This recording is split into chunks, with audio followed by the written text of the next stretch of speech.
We're here at the African American Civil War Memorial Museum, and we will be going until 3 o'clock. We're listening to WPFW, those who are listening by the airwaves. And again, it's good to have audience here as we come and reflect upon DC's emancipation from 1862 through the 21st century, where we will be highlighting the history of DC emancipation from enslavement to the DC statehood movement. We have several panels that will be before us today, and we'll go, like I said, up until 3.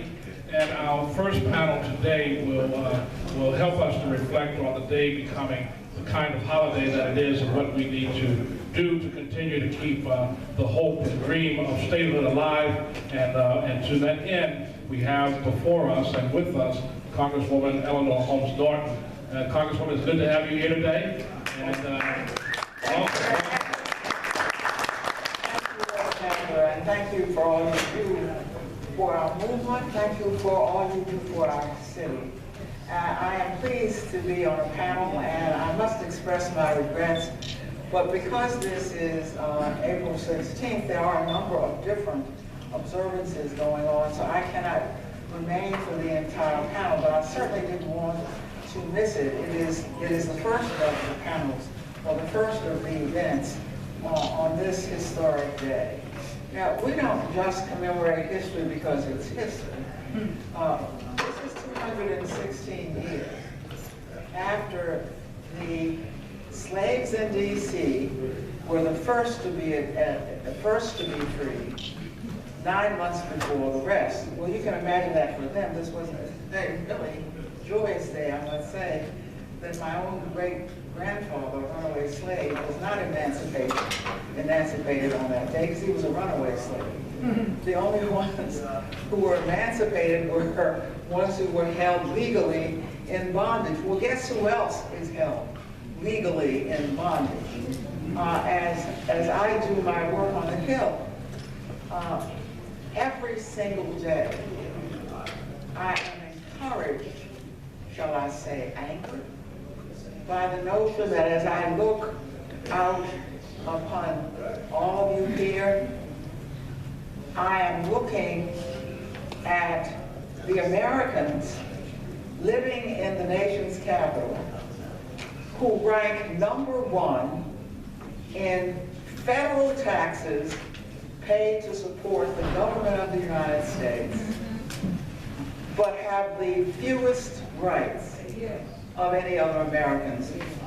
That doesn't make you angry or incapable of rage, but it certainly encourages me. Let me tell you why things are about to change. This has been a long fight and it won't be over quickly. But it matters to the District of Columbia that the Democrats are in control of the House. Because I have been putting the bill to make the district the 51st state for as long as I've been in Congress.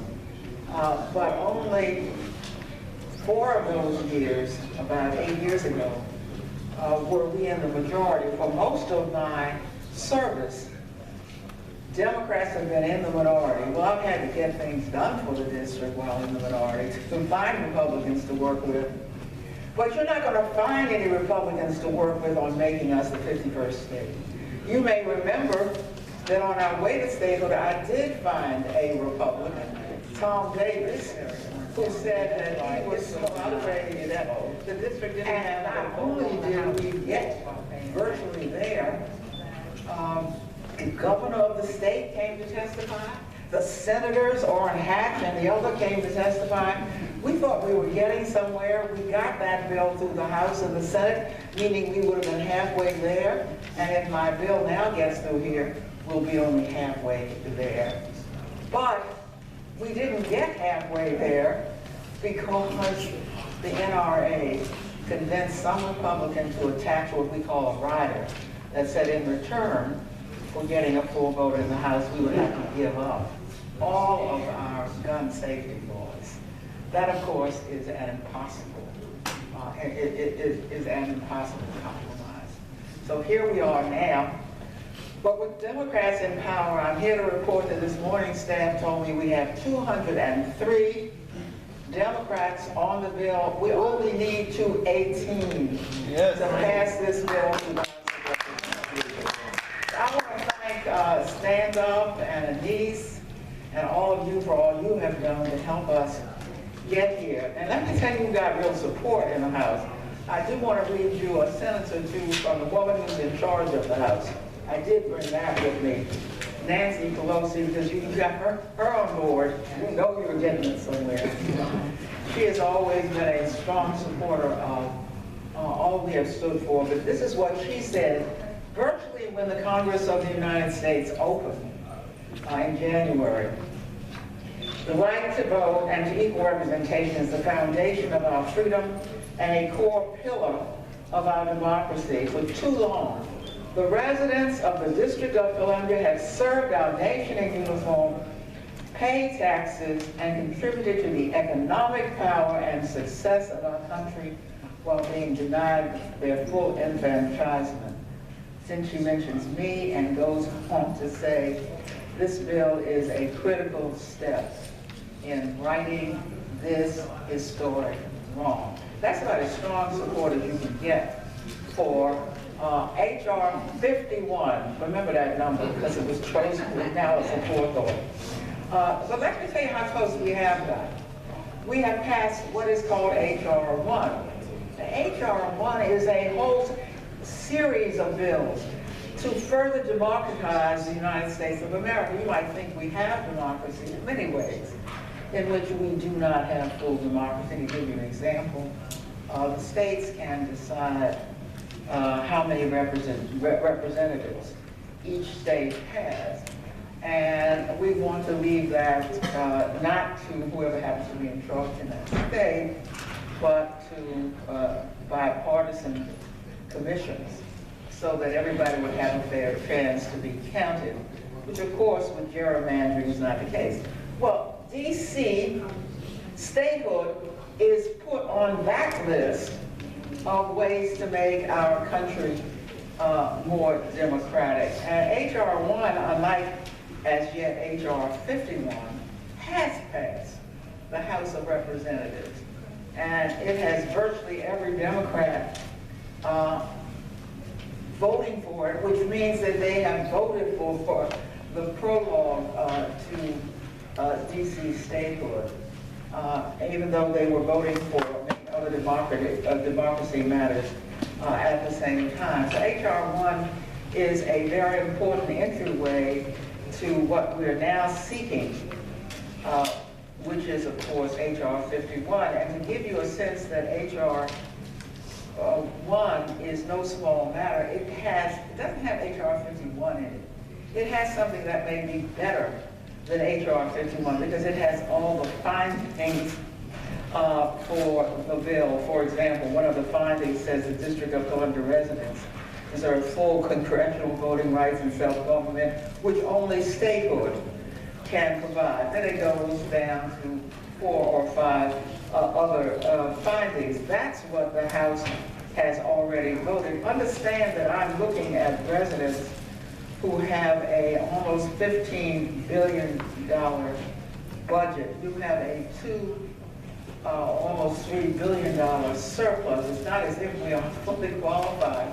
Ask how many of my colleagues, I don't know the number, but I ask them every time I go on the floor, as I regularly do, taking time to discuss statehood, I ask them, go home and find out whether your state has a $3 billion surplus.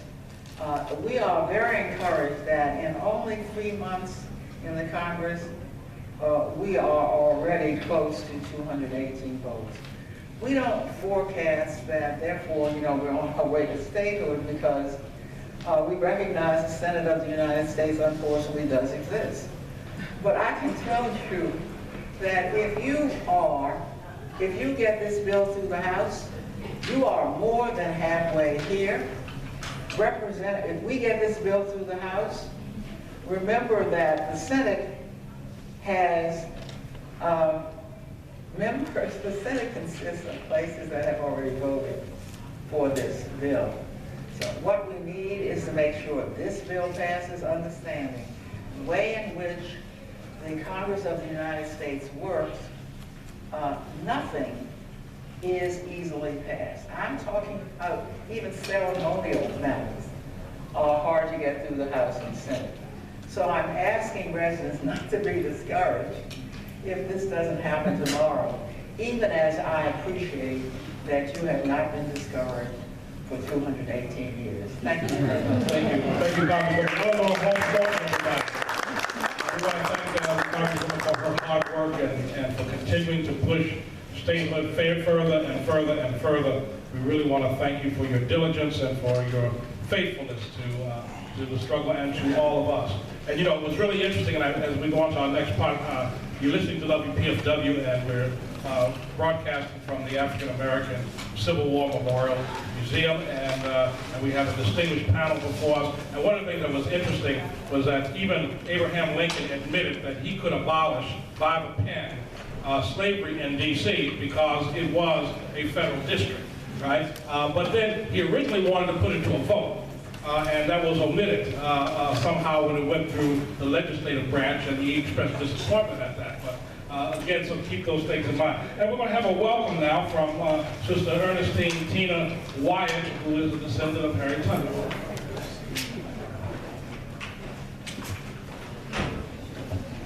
Sister Ernestine.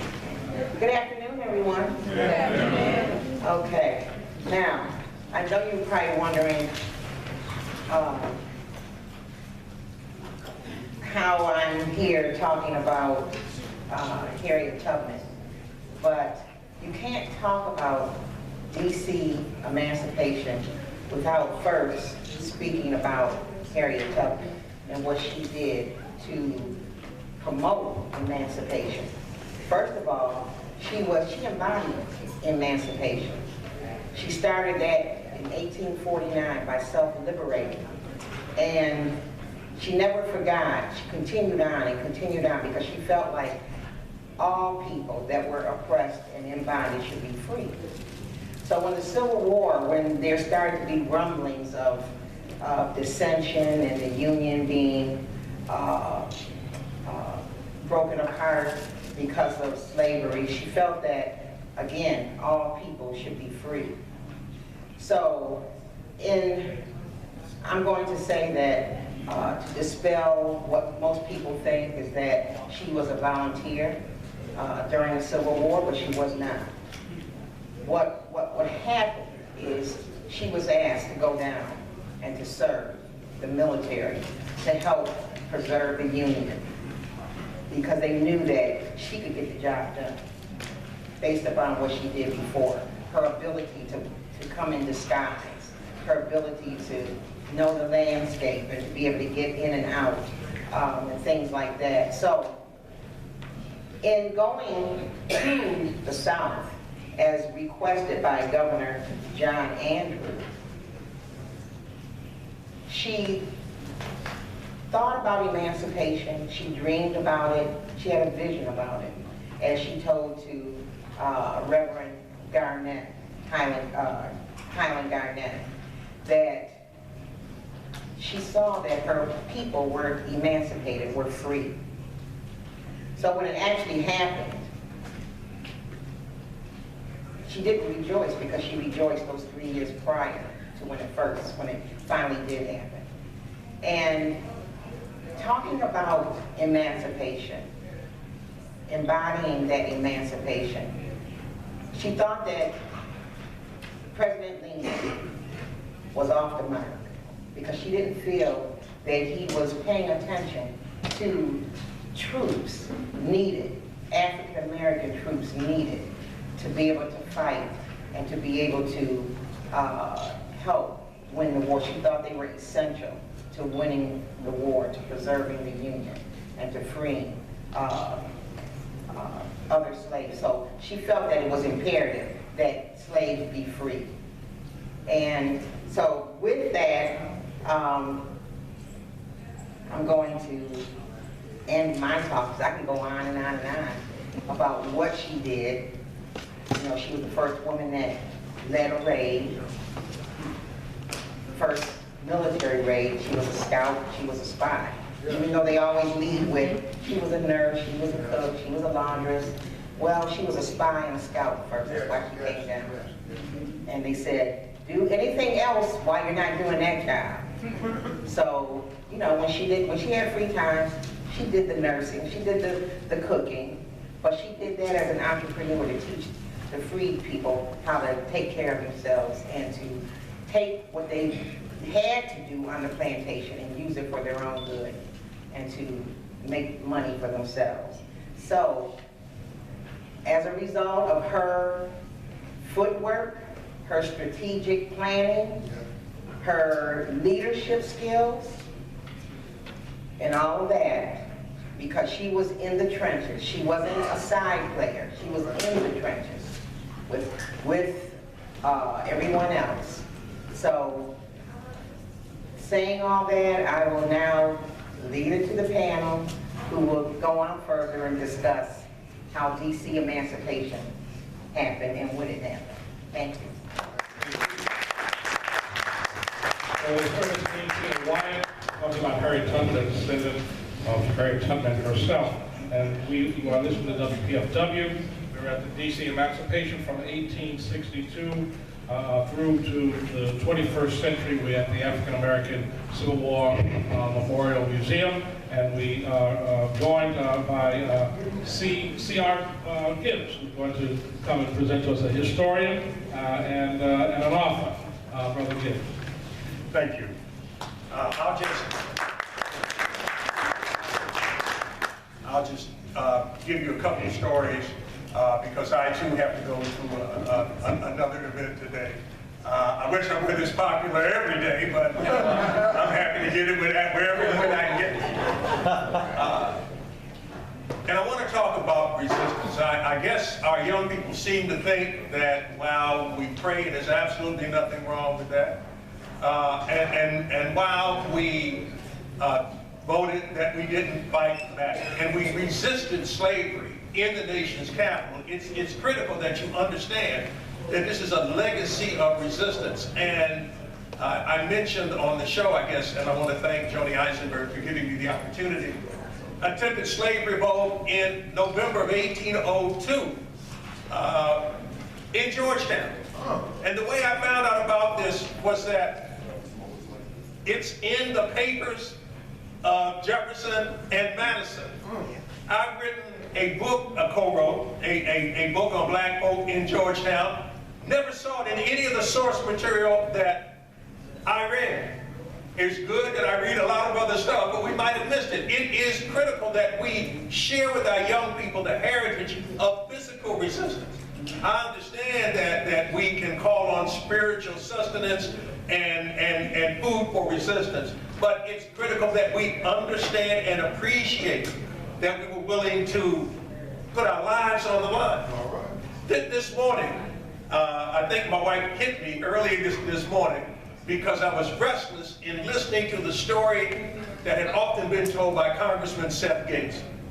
Gates was an eyewitness to an extraordinary event that happened here in D.C. just back of 7th Street Southwest. He was watching, and this was a story he told many times. He, in fact, told it to Frederick Douglass, who put it in his second autobiography, My Bondage and My Freedom. He saw a sister running out of 7th Street Southwest, heading for the bridge. In those days, this was the Long Bridge, roughly where the 14th Street Bridge is today. Disheveled, wild in appearance, she was desperate to get away from the slave pen in which she had been incarcerated. She makes it to the beginning of the bridge. By this time, the folks that want to keep her inside the slave pen are pursuing her on the DC end. As she makes it onto the wooden platform of the Long Bridge, now pro-slavery men are coming toward her from the Virginia side. She believes, as near as we can tell, that she would be sold into a life of sexual slavery. There were several slave owners. Here's one of my assignments. The next time you're in Old Town, Alexandria, go to what's called 1701 Duke Street. You'll know when you get there, it's right across from the Whole Foods. So, you know, there's another landmark for you. There is a statue there toward the Edmondson sisters, dedicated to the Edmondson sisters, and the Pearl Affair. Well, understand that one of the things that so worried the family of the Edmondson sisters is that Gruner, The man that owns the brick house that is still there today. No marking on it. If you don't know the history, you won't know the history. But understand that he had a reputation for selling black women, enslaved black women, into what today we grandiloquently call human trafficking. We think this woman was scared on the bridge just off 7th Street Southwest that her life would turn out the exact same way. So as the men are pursuing her from the Virginia side and the DC side, she reaches a point on the bridge where she looks at them, looks at those who come in toward her, and jumps over the side, preferring death in the cold gray waters of the Potomac rather than spend another second as an enslaved woman. I don't know how to best typify that kind of courage, that kind of desperation in which you would risk the ultimate risk for the ultimate prize, which is freedom. Yes. This was not an abstract. I had a young man interview me a few days ago, and he wanted to go into the legislative details of DC emancipation. There's a time and place for that, but people need to bite into the meat of the personal suffering, in my humble opinion. And understand that when Sister made this choice, she didn't have time to say, give me liberty or give me death. Right. She wasn't about that. She personified it in her actions. We will never know her name. We don't know more about her. We're so glad that God provided a way to put a congressman as an eyewitness to this, and that he was not shy about telling people that this woman in the District of Columbia had sacrificed all she could have for freedom. The second story is talk about children. This is a runaway slave notice, $30 reward. Ran away from the subscribers residing at the corner of 10th Street and Pennsylvania Avenue on the morning of the 1st of January. A Negro girl aged about 10 years named Tabitha calls herself Martha. I hope you understand. There's an old saying that goes back to those days that slaves and dogs are named by their masters. Proud men and women name themselves. This 10-year-old child, because slavery in the district and elsewhere was not a respecter of gender or age, had already made the choice that I reject slavery. That I may be 10 years old. They may call me Tabitha, but I call myself Martha. I call myself Martha. Understand, we don't know much more about her than what's here in this ad. She is likely and well-formed. Admit she cute, though. Okay. In stature, about middle size, and in her walk carries herself well. She is copper color. She was owned in Alexandria by Sidney Smith, afterwards by William C. Eaton, and lastly became the property of the subscribers. That there was a time.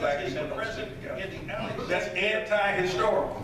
We would have never been able to make the Underground Railroad function.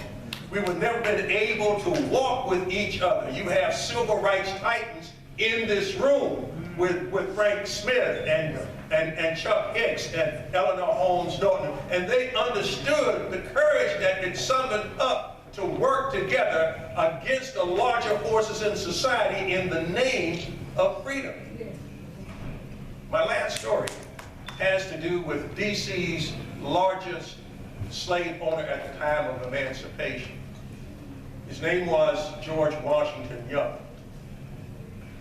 And his plantation was in Anacostia on the banks of the river, just where old Bolling Air Force Base is today.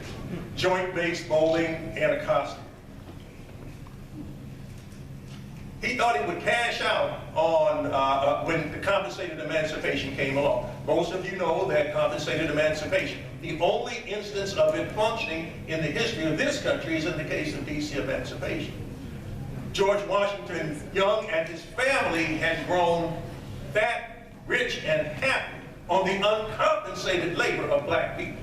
You have to understand that George Washington Young was the grandson of Notley Young, the man who owned the D.C. Wharf and all the land around it in the 1790s. He was D.C.'s largest slave owner at the date in which this city became the national capital. His enslaved people were passed to his son, Nicholas Young, who was one of D.C.'s first public officials. He was a judge and a notary. Nicholas, feeling poorly about 1825, passes on his enslaved people to George Washington Young.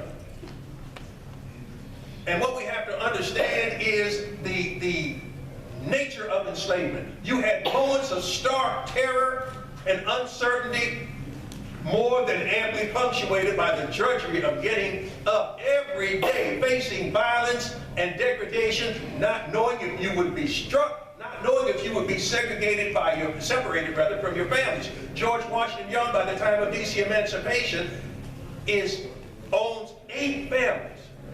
Owns 8 families. But we know in his submission, some of his enslaved people didn't wait to be formally liberated. They were self-emancipated. There's strength in that word, self-emancipated. They didn't need a law. They didn't need what we would call an ordinance. They took it upon themselves, and in that way fought back against the designs of people like George Washington Young. Again, D.C.'s largest slave owner. 69 people, 8 families. When we understand the nature of lifelong enslavement, I told you that his father received enslaved people from his grandfather. Come D.C. Emancipation Day, 5 of the same people his father had given him in 1825 finally got their legal freedom. Think about it, 1825 to 1862. I'm terrible in math, but I think that's somewhere around 40 years or so. Just understand, just here in the district. And we salute those young brothers owned by George Washington Young who said, I ain't waiting. I'm not going to, April 16th can't come soon enough for me, but I'm not waiting. And so when we consider D.C. emancipation in total, I ask you to consider those who finally got their freedom. Those who personified the lines, and I hope Reverend Reynolds will not look upon me if I tip into the 126th Psalm. I think there's a line in there about those who sow in sorrow will reap in joy.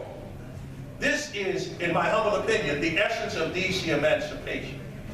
That people who had fought, it took more than 30 years for this to happen in the district, despite all kinds of resistance from the established order. And yet our people, anchored by faith, remain steadfast. It is a lesson for us today. As we fight for the vote, as we fight for justice and dignity across this city, keep in mind the evergreen lesson of our ancestors, and let's never give up. Thank you very much. Thank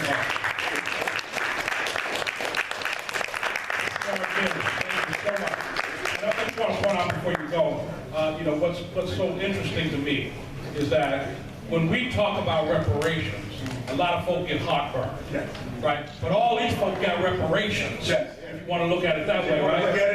They got reparations, and at the tune, if you average about $300 per head, which would be worth almost $7,600 in today's term. So you talk about 69 folk times $7,600. Pretty good. That's a pretty good payout for stealing labor from somebody and stealing somebody's life. And the important thing is to lift up, because one of the things I think that we always got to remind folks is the narrative.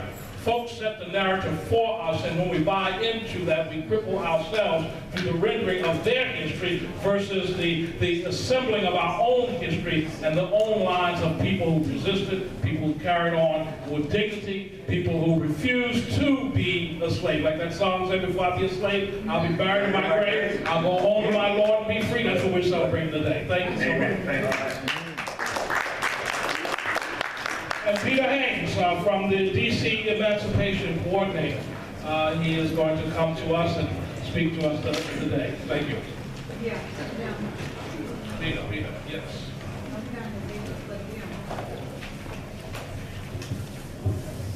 Everybody hear me okay? Yeah. Okay.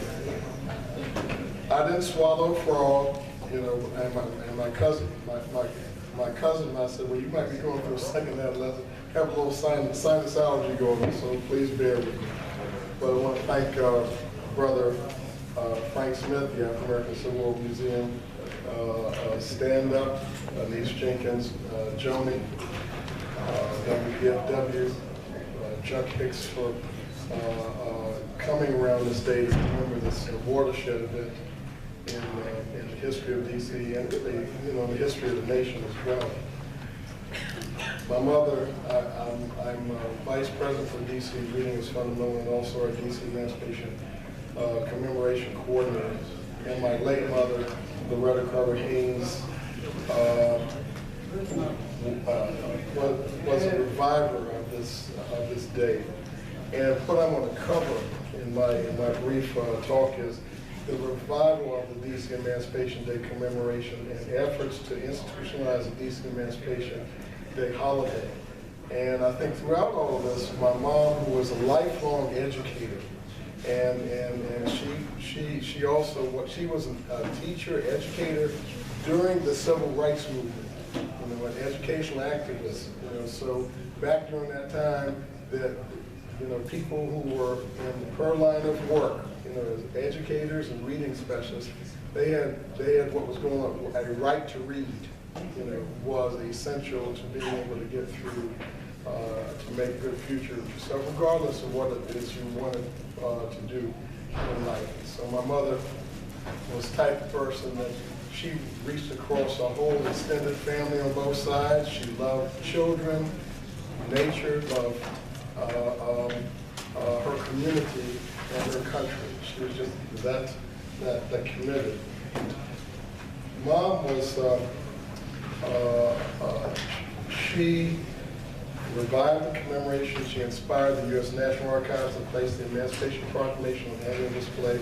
She was an educator, a historian, a researcher, community activist, and an environmental public health advocate. And she also, in her research, was really into family history. And she worked with other family members to share that history. We're related to enslaved persons who worked at George Washington's Mount Vernon Estate and also Mount Pillier. And so she just really inculcated herself in history. And what I can say is that Martin Luther King Library was no stranger to my mother or our family. The libraries, the National Archives, and places, they're just places that you can go do research. And Brother C.R. Gibbs, who just left here, had written an article in the mid-'80s on the end of the DC Emancipation parades, and towards the end of the 19th century. And there were groups of white-collar and blue-collar blacks along the way who you know, started having friction and contention and organizing this. And eventually, knifings, you know, violence, federal government said, whoa. My mother came upon this, and Brother Chuck Hicks here was one of those people who was librarian in the Black Studies Division of Martin King Library.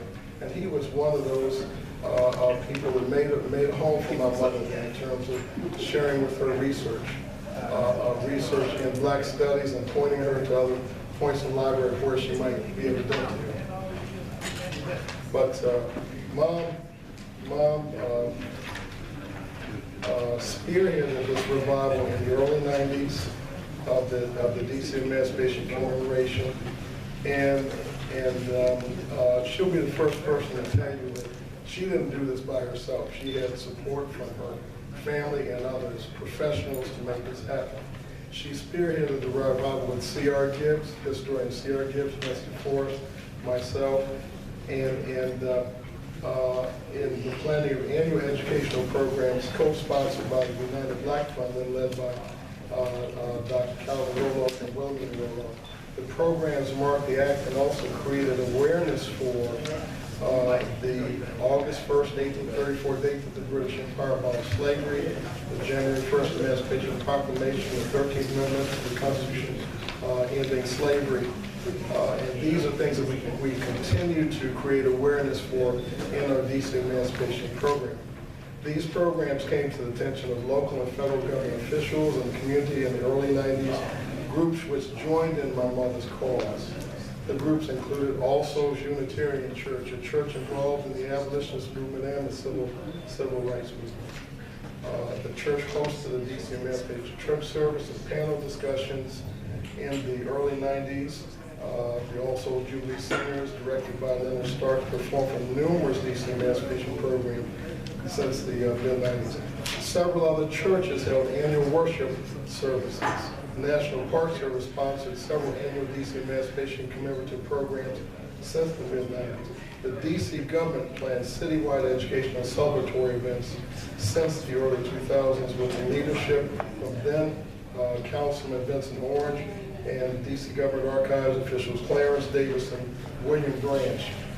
Then Representative Donald Manzullo of Illinois, as a colleague of Mrs. Norton, and Mrs. Norton, our delegate to DC, to Congress, joined in annual commemorative educational programs at the Department of Interior headquarters in the mid-90s, and they co-sponsored several annual DC Emancipation commemorative programs starting in the mid-1990s, and the U.S. National Archives, which in the early 90s began displaying on an annual basis the Emancipation Proclamation and the DC Emancipation Act.